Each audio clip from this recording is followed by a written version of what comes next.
Buongiorno, benvenuti. Anche questa mattina ci occupiamo delle elezioni regionali in Veneto. Qui con me ho Flavio Tosi, buongiorno e benvenuto. Buongiorno a tutti. Coordinatore regionale di Forza Italia Veneto, ma soprattutto capolista in tutte le liste provinciali di Forza Italia. Innanzitutto, che clima c'è all'interno della coalizione di centrodestra? È una corsa quasi a tre, ma dove ognuno dei tre cerca di ottenere un buon piazzamento. Beh, diciamo che, detta molto francamente e senza voler offendere Manillo e il centro-sinistra, siccome in Veneto il risultato elettorale è abbastanza scontato. Come per noi l'Emilia Romagna e la Toscana sono off limits, per loro è il Veneto, cioè il centro-sinistra in Veneto perde.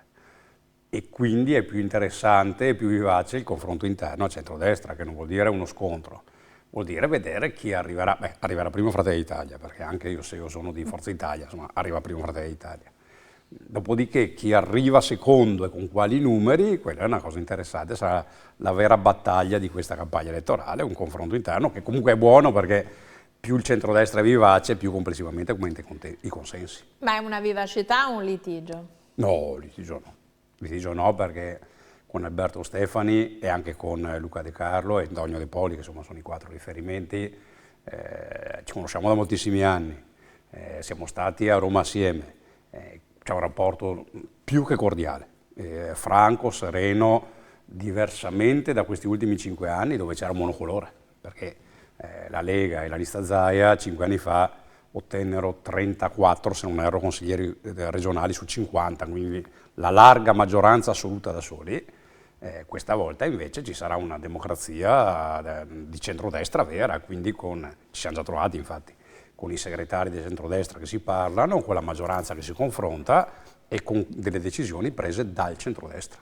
Però lei prima faceva riferimento agli avversari che questa volta si presentano uniti e avversari che a mio avviso insomma hanno qualche freccia in più al loro arco rispetto alla passata edizione. Insomma, il fatto che Zaia sia relativamente fuori dalla competizione può dare qualche opportunità di un risultato meno netto, e soprattutto noi, ascoltando un po' il programma sia del vostro candidato che dell'avversario, insomma ci sono tanti punti in comune. Sì, dopo dipende quello che uno enuncia e quello che uno può fare, perché mentre il centrodestra dice, come dice, cose, concetti e idee vicino al mondo dell'impresa, allo sviluppo, ai posti di lavoro, l'economia, anche Manildo lo dice o prova a dirlo, però fra i suoi simboli ce n'è uno che c'ha dentro addirittura la falce martello, quindi il Partito Comunista. Quindi Manildo dice delle cose fingendo, cercando di essere un po' di centrodestra, ma la sua coalizione è di centro-sinistra, sinistra, e questo l'elettorato veneto lo sa. Quindi loro è solo se perderanno male o un po' meno che male, finirà 60-30 perché più o meno sono questi i numeri. Però nel centrodestra voi siete la forza più moderata, anche voi insomma avete delle posizioni, no, diciamo così, piuttosto animate. Tra l'altro Forza Italia ha in lista anche Darè, che insomma, un leghista della prima ora, un leghista duro e puro potremmo dire. Allora, all'interno del centrodestra l'importante è poi restare dentro il perimetro. Negli anni ci sono stati molti spostamenti. Quando Forza Italia, come è stata per moltissimi anni, era il partito maggioritario, dopodiché è salita la Lega e ci sono stati tanti da Forza Italia che sono passati anche in Lega, dopodiché c'è stato uno spostamento verso Fratelli d'Italia, che oggi è il primo partito, e adesso che Forza Italia è di nuovo un partito competitivo e attrattivo, ci sono delle persone che si avvicinano a Forza Italia o rientrando in Forza Italia, o magari chi è scontento per qualche motivo della precedente appartenenza politica, tipo Tony Darè, che fra l'altro è un amico perché con Tony abbiamo fatto politica assieme qualche decennio, sindaco anche lui, europarlamentare anche lui, consigliere regionale anche lui come sottoscritto, però ripeto, l'alveo resta quello, cioè comunque sono voti che rimangono all'interno del centrodestra, che è quello che vuole, cioè sarebbe anomalo e poco accettabile e poco comprensibile che uno passi dal centrodestra alla sinistra, ma se resta all'interno dell'alveo del centrodestra va bene. Ma quando si cambia schieramento, perché cambia la persona o invece cambia il partito in cui uno milita? Beh, allora dipende, nel senso che, per dire il mio caso, io sono entrato in Forza Italia formalmente 3 anni fa, anche se il dialogo positivo con Forza Italia, col presidente Berlusconi, con il segretario Tajani c'era già anche da prima. E io le idee che avevo prima, io ero federalista, sono rimasto federalista, ero autonomista, sono rimasto autonomista, ero contro la secessione e sono contro la secessione, sono per la permanenza dell'Italia nell'euro e nell'Europa, quindi qualcun altro ha cambiato idea, io mantengo le stesse idee che avevo prima. Ecco, questo rimanere all'interno dell'Europa però è un po' un elemento che sembra non sia tra le priorità, no? Un po' di Fratelli d'Italia, almeno parlando di questa Europa sovranista. In questo tema, dato che appunto lei è europarlamentare, sono notizie di stampa così campate in aria oppure c'è sostanza? Cioè l'Europa sta cambiando? Allora, sovranista è una parte di chi sta nell'Europarlamento che è minoranza netta, che non ha nessuna facoltà di incidere, perché anche là c'è una maggioranza e una minoranza. La Lega, perché questo è un dato oggettivo, fa parte dei patrioti che sono appunto i sovranisti, dove c'è Orbán, eccetera. Esattamente. Dopodiché Fratelli d'Italia, noi siamo Partito Popolare Europeo come Forza Italia, quindi siamo maggioranza organica in Europa da sempre, perché Forza Italia è un partito sempre stato europeista per volontà, secondo me, lungimirante del Presidente Berlusconi. Fratelli d'Italia, basta guardare le scelte della Premier e il rapporto di stima e di fiducia del quale gode Giorgia Meloni in Europa. Giorgia Meloni è una leader europea, europeista, ha espresso come commissario e fra l'altro come vicepresidente della Commissione europea Raffaele Fitto europeista, quando ha fatto il discorso di insediamento ha replicato e ribadito la linea europeista dell'Italia e tutte le scelte che sta portando avanti Giorgia Meloni sta portando avanti sull'Ucraina, su tutti anche i contesti complicati che ci sono a livello internazionale, assolutamente in linea con una condivisione, che non vuol dire subire l'Europa, perché in passato l'abbiamo subita. Vuol dire che oggi l'Italia, con Giorgia Meloni, con un governo molto forte e con una maggioranza forte, diversamente dalla Francia e dalla Germania, la Francia che è un governo che non sta neanche in piedi. La Germania, quando abbiamo votato l'Europea c'era un governo, adesso ce n'è un altro, invece l'Italia, prima e anche dopo, c'era quel governo molto forte, molto considerato, e quindi oggi Giorgia Meloni ha una parte da protagonista in Europa.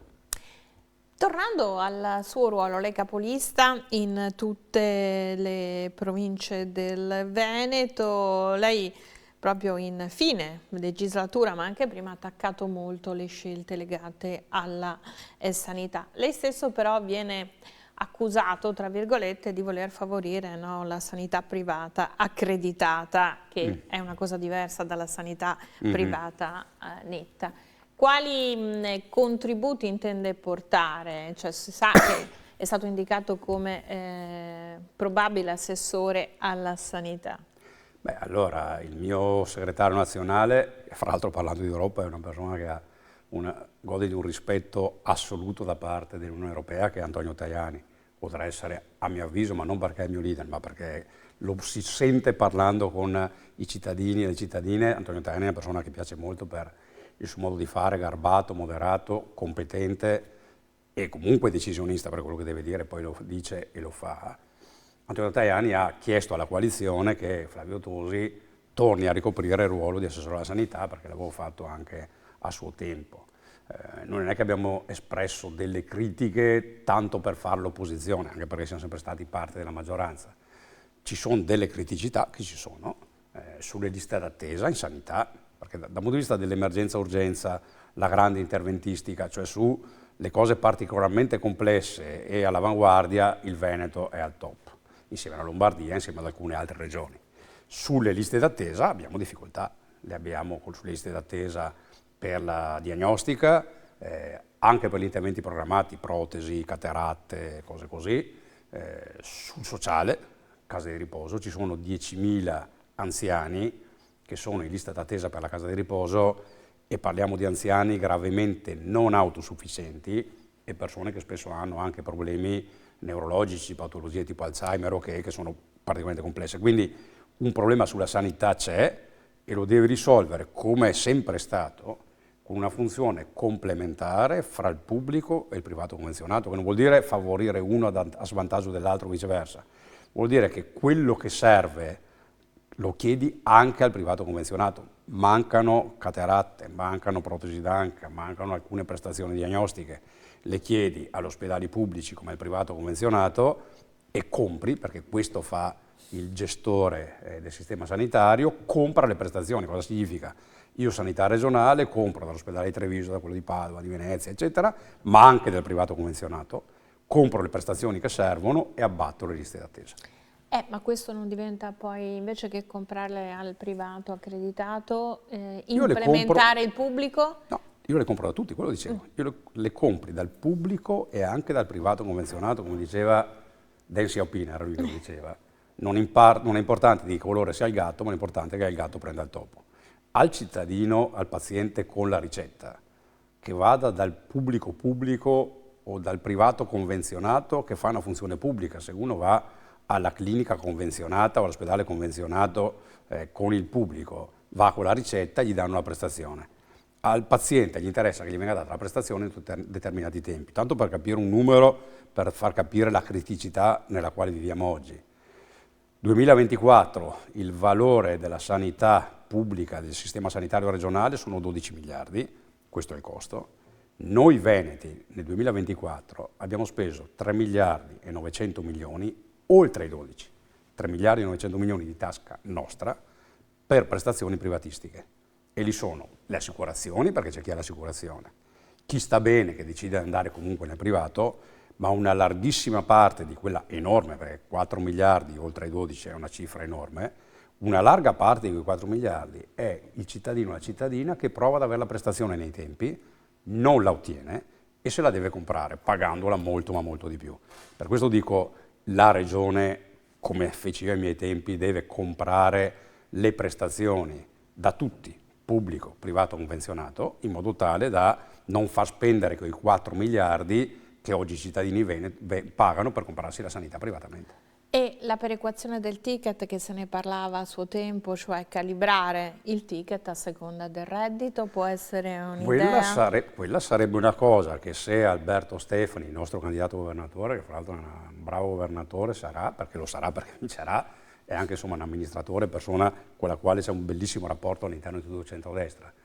Se si condividesse questo percorso se a Flavio Tosi chiedono di pagare di più una prestazione, Flavio Tosi economicamente non sta male, è giusto che possa pagare qualcosa in più e aiutare invece chi è in difficoltà. L'operaio non può permettersi quello che magari può permettersi chi sta meglio e quindi in un momento dove c'è difficoltà, perché il potere d'acquisto è diminuito, perché è aumentato il costo dell'energia, è aumentato tutti i costi e gli stipendi sono rimasti sostanzialmente invariati, aiutare chi è in difficoltà, ma fra l'altro credo sia anche nell'indole dei veneti, cioè i veneti non si sono mai sottratti quando c'è da aiutare qualcuno in difficoltà. C'è il rischio di introdurre l'IRPEF? Allora, l'addizionale IRPEF, due dati. Uno, c'è in tutte le regioni d'Italia, non ce l'ha solo, senza offesa, la Calabria e la Campania, per dire regioni che magari si ritengono un po' più in difficoltà amministrativa. Tutte le altre 19 regioni d'Italia ce l'hanno. C'è la Lombardia, c'è il Piemonte, c'è l'Emilia Romagna. E quello che viene introitato dall'addizionale IRPEF, tutte le regioni, tutte, lo mettono sul sociosanitario, non lo mettono in altro, lo dedicano esclusivamente al sociosanitario. Parlavamo prima di liste d'attesa, anche perché l'addizionale IRPEF, quella ha quel principio, perché tu l'addizionale IRPEF, siccome decidi tu come applicarla, la applichi a chi ha un reddito più alto, non la vai a chiedere a chi ha un reddito basso. E in quel modo dai una mano anche sulle liste d'attesa, poi ripeto, tutte le regioni d'Italia, o noi siamo gli unici bravissimi, noi soli veneti, rispetto ai lombardi, rispetto ai piemontesi, rispetto agli emiliano-romagnoli, o forse un ragionamento va fatto. Però la Lega è contraria, se non sbaglio, non so Fratelli d'Italia quale allora, l'assessore uscente Calzavara, in una delle ultime interviste prima della fine del mandato, ha detto onestamente che lui ci aveva pensato, che ne aveva parlato con il governatore Zaia e poi la cosa era rimasta lì. Però è un ragionamento che non vuol dire che si deve fare. Però pensare che appunto noi veneti tiriamo fuori 4 miliardi all'anno per prestazioni specialistiche, forse un ragionamento che abbatte il costo, perché in realtà se tu compri come regione la prestazione specialistica dal privato come anche dal pubblico, non la paghi 150-200 euro. Io se vado a fare una visita privata spendo 200 Sì, euro. costa meno ovviamente la legge dei grandi numeri. Appunto, se invece io la compro come regione, dal pubblico come dal privato convenzionato, mi costa meno della metà. Quindi vuol dire che io ci metto 200 milioni, i cittadini risparmiano mezzo miliardo. Per quanto riguarda, lei prima parlava di sociale, no? I punti elencati del programma vostro da Alberto Stefani, c'è molta attenzione al sociale, alla cura della persona, eccetera. La riforma delle IPAB per quei 10.000 posti che servono nelle case di riposo può essere una strada, e poi il sostegno alle famiglie che curano le persone a casa, che le indennità non sono niente rispetto a quello che ti costa l'assistenza H24. Come pensate di, tra l'altro ci sarà un assessorato al sociale ed uno alla sanità, ecco, e quindi per interagire, nel sociale, che tipo di idee avete? Beh, allora l'unificazione degli assessorati è stata una cosa degli ultimi anni che prima non c'era e, come è stato chiarito, non ci sarà più, perché sono due assessorati molto pesanti dal punto di vista, insomma, del ruolo. Sanità e sociale sono fra le voci più importanti anche rispetto a quello che si aspettano i cittadini. E siccome sono due bilanci da tenere separati, nel senso che quello che dai al sociale deve essere del sociale, quello che dai alla sanità deve essere della sanità, che dopo collaborano dal punto di vista gestionale, ma i budget devono essere difesi, nel senso che altrimenti se tu metti tutto assieme puoi togliere di qua, mettere di là, quindi non va bene. Anche, spesso ci rimette il sociale, fra l'altro, in questo meccanismo, ma che ci sia da fare una riforma delle IPAB e anche pensare comunque all'innovazione tecnologica, alla telemedicina, al telemonitoraggio, cioè cercare il più possibile di aiutare l'utente, il paziente, finché è a casa, finché non deve entrare in struttura. E poi anche quando entra in struttura bisogna comunque pensare a una logica di gestione diversa. Tu anche rette più basse. Ma al di là delle rette che ovviamente stanno diventando insostenibili, e anche qui per quello dico, torna al discorso dell'addizionale IRPEF, ma oggi se tu hai un paziente che ha un problema in casa di riposo, prendi l'ambulanza, lo porti all'ospedale, lo riporti indietro. E succede in maniera sistematica che tutte queste ambulanze, prendere l'ambulanza, portarla avanti e indietro, al di là che non gli fa bene dal punto di vista della salute, perché vuol dire una persona molto anziana e molto fragile, ma è un costo. Certo. Quindi bisogna pensare a dei modelli organizzativi anche per la casa di riposo che evitino questo spreco di risorse, perché i continui spostamenti sono anche uno spreco di risorse, e rendano più efficiente il sistema. Se la casa di riposo fosse integrata con la casa di comunità anziché con l'ospedale, e quindi che sia il medico che va in casa di riposo e non viceversa. Utilizzando meglio il personale, cioè fai delle economie di scala e quindi eviti degli sprechi. Oggi non siamo in grado di gestire quello che gestivamo prima, mancano medici, mancano infermieri, mancano operatori sociosanitari, mancano medici di base, siamo tutti un po' più poveri. Dobbiamo riorganizzare il sistema. Bene, io ho terminato il tempo a disposizione, ringrazio Flavio Tosi, coordinatore ma anche candidato di Forza Italia, e ci rivediamo domani, altri candidati, proprio per così illustrarvi quelli che sono i programmi di chi si appresta a candidarsi per governare il Veneto nei prossimi 5 anni. Grazie e arrivederci. Grazie a voi e buona giornata. Grazie.